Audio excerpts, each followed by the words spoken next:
last time I'm doing this. And I don't care.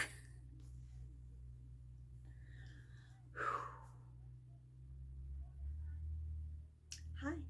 Hello. How are you? I hope you're well. Welcome. Welcome back. And I think it looks really cool in the camera. Anyway, hope you're well. Hope you found $20 today on the ground. And I hope you got drank plenty of water. Let's jump into it.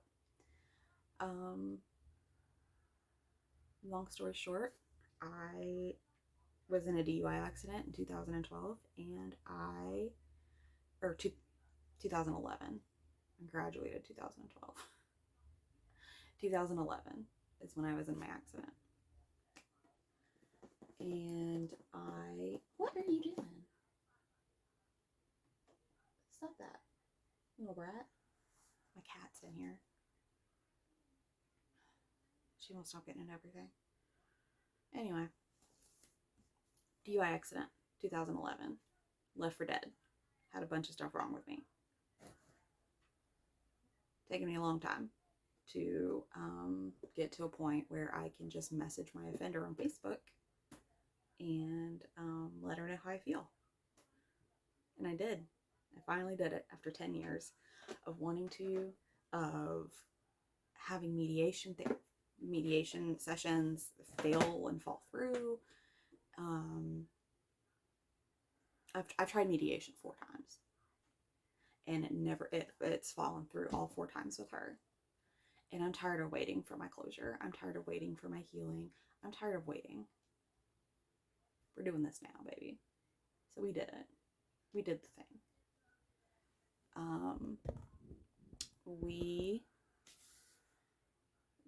I messaged her on Facebook today. I found her on Facebook a few years ago, and I periodically have checked up on it.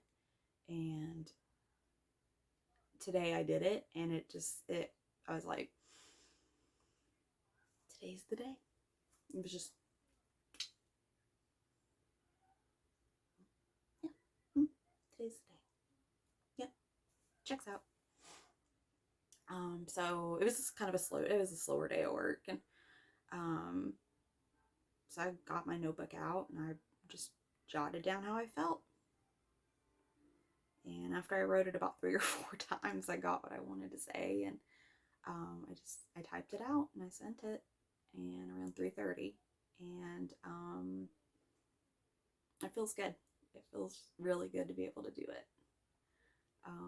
Very nerve-wracking, very anxiety provoking. I actually threw up my lunch because I was so anxious and nauseous.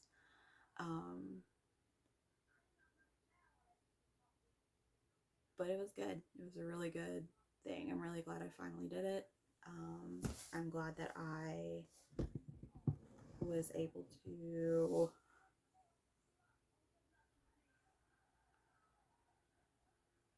get my thoughts together, and that I was able to relay a message of,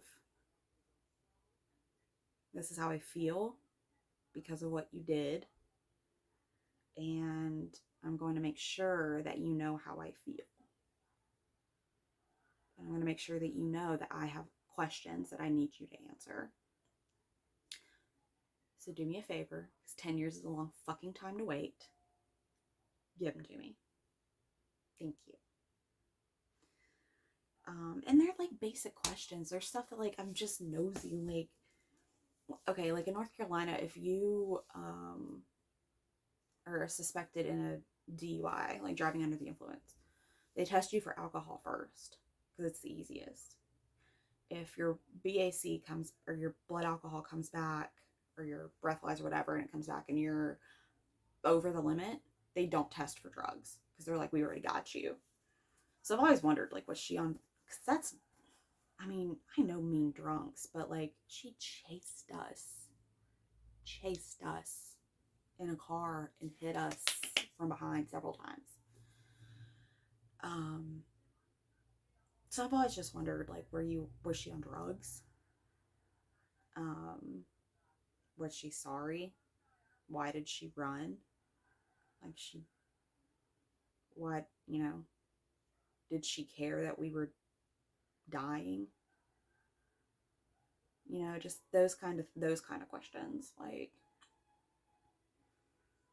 did you know what was wrong with us? Did you care what was wrong with us? Or were you only worried about saving your own ass? You know, just that kind of stuff. Stuff that just kind of, when you're sitting in a hospital by yourself, because, you know, you are limited to visitors and you have a bunch of stuff wrong with you, gives you plenty of time to think. And I've had these questions since day one, since I found out that it was a drunk driver. And I found out everything that was wrong with me. And then the detectives come in, and then that's when I find out that it was a drunk driver. And I'm going to tell you folks right now, ladies and gentlemen, and everyone in between,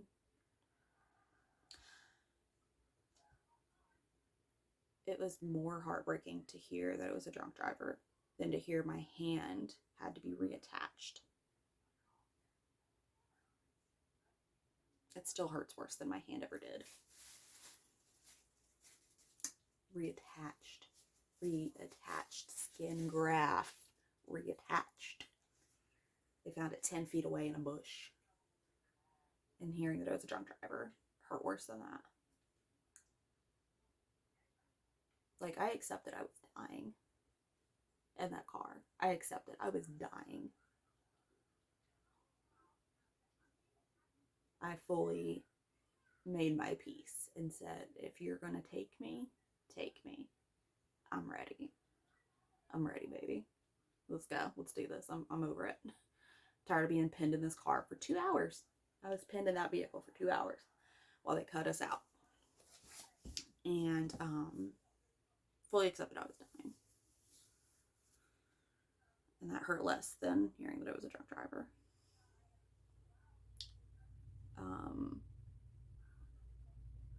So I'm very happy to have gotten things off of my chest, and I'm very happy that I used my voice, as not a lot of people get to, when it comes to DUI stuff. A lot of people don't make it, and then those that do, you know, if you're like me and you make it through, you kind of just want it to be over and done with.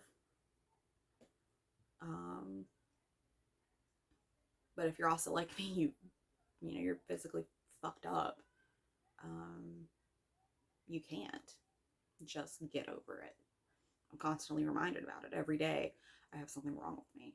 So every day there's a constant reminder of what's happened to me, which constantly brings up flashbacks, which constantly puts me in a state of anxiety and all the time. I've been anxious for the past 10 years. Cat hair, go figure. Cutters. But I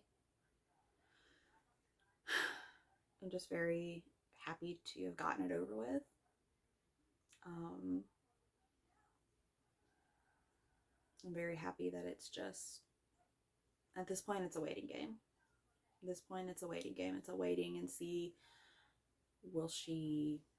when will she check it? Will she read it? Will she read it all the way through? Will she answer it? Will she think about any of it? Or does she even care? I asked her, do you even care? Did you care? Do you care? Do you think about it every day like I do? Let me remind you of why I have to think about it every day. And I listed off every injury. Broken nose, fractured jaw, chipped my my C6 in my neck, my T6, 7, 8 in my back. My wrist was crushed and severed.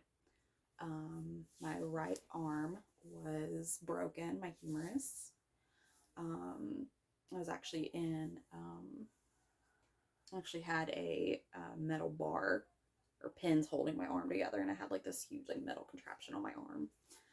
I'm gonna post a picture here ish somewhere of my leg with stigma. I have a skin graft on my leg as well. I have I had stitches and staples on the outside, and then I had stitches on the inside. They had to slice my leg open on both sides. I had what's called compartment syndrome, which is where your limb swells so quickly that it's going to cut the circulation off to your limb, and you're probably going to lose it. So I have no muscle in the front of my leg now because the tissue was damaged too badly, so they had to remove it. It's called a fasciotomy. So my foot doesn't do this anymore, just chills, just hangs out. Fractured my left elbow, broke my left wrist, have a plate in there, broke my toe. I'm just letting my cats climb because I don't know what else to do to stop them. Oh no, ma'am, do not get up there. We were not getting up there.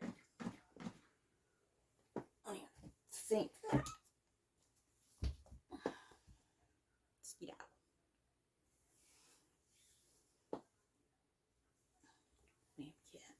Damn kids. Just constantly just one out, one in, one out, one in. Anyway. Yeah, 1, 2, 3, 4, 5, 6, 7, 8, 9, 10, 11, 12, 13. Yeah. 13 bones. Didn't break a single bone in my entire life until about a month and a half, 2 months before, and I broke my little toe on my right foot. And then a month later, everything breaks. So yeah, I hadn't broken a single bone in my entire life until then, and then I broke everything. Thankfully, I had no like brain injuries or like internal injuries or anything like that. But the external ones were bad enough, so it's fine. It's fine. But yeah, it feels really good to have sent it and gotten it out there. Feels really good, and I'm very proud of myself for doing it. My mom's proud of me, so that's all that matters. And yeah, I guess I'm just throwing this out to the world to kind of just say, like, you know, if you're a victim, you're not just a victim, you are a survivor. You made it through, and as cheesy as it is, it does get better. Eventually. You gotta stay at it and whatnot, but it does eventually get a little bit better. Now I just gotta wait and see if she reads it, and that's where I'm at. Yeah. It is 13 minutes. So I'm gonna go ahead and cut this off. But yeah, I just kind of wanted to throw it out there in the universe that like I did this really cool thing, and you know, you really can just do things. No one can stop you. You just have to do them.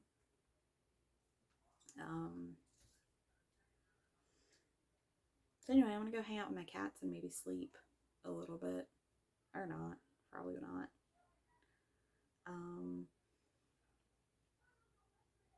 So if you have watched, thank you so much. I appreciate it. Thanks for hanging out with me.